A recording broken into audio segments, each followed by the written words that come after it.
Mr. President, I am exercising India's right of reply to the diatribe that we heard this morning from the Prime Minister of Pakistan.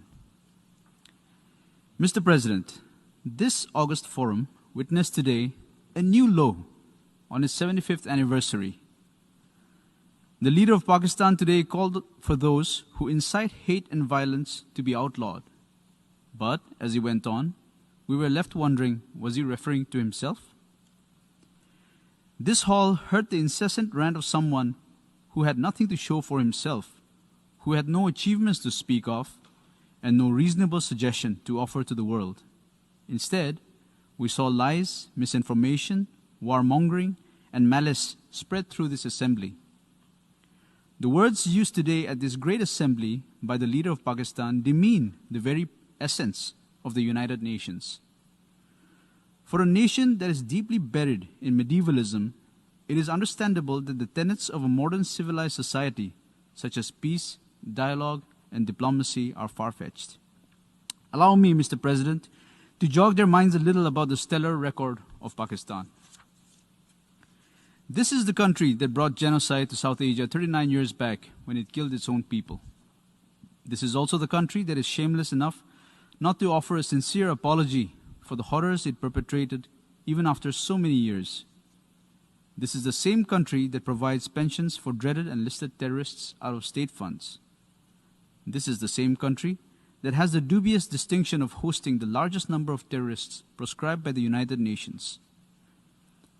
The leader whom we heard today is the same person who referred to the terrorist Osama bin Laden as a martyr in his parliament in July. The same leader who spewed venom today admitted in 2019 in public in the US that his country still has about 30,000 to 40,000 terrorists who have been trained by Pakistan and have fought in Afghanistan and in the Indian Union territory of Jammu and Kashmir. This is the country that has systematically cleansed its minorities, including Hindus, Christians, Sikhs, and others, through the abuse of its blasphemy laws and through forced religious conversions. For someone who professes to be a champion of Islam, this is also a country that has encouraged killing of fellow Muslims merely because they belong to a different sect or to a different region in Pakistan, and through sponsoring terrorist attacks against its neighbors. The only crowning glory that this country has to show to the world for the last 70 years is terrorism, ethnic cleansing, majoritarian fundamentalism, and clandestine nuclear trade. Mr. President, let me assert here loud and clear. The Union Territory of Jammu and Kashmir is an integral and inalienable part of India. The rules and legislations brought in the Union Territory of Jammu and Kashmir are strictly internal affairs of India. The only dispute left in Kashmir relates to that part of Kashmir that is still under illegal occupation of Pakistan.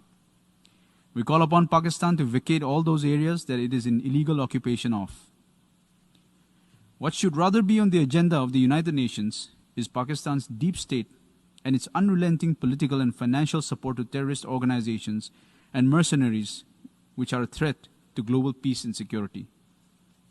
The only way for Pakistan to become a normal country is to abjure its moral, financial, and material support to terrorism, turn its attention to the problems faced by its own population, including its minorities, and stop misusing UN platforms to further its nefarious agenda.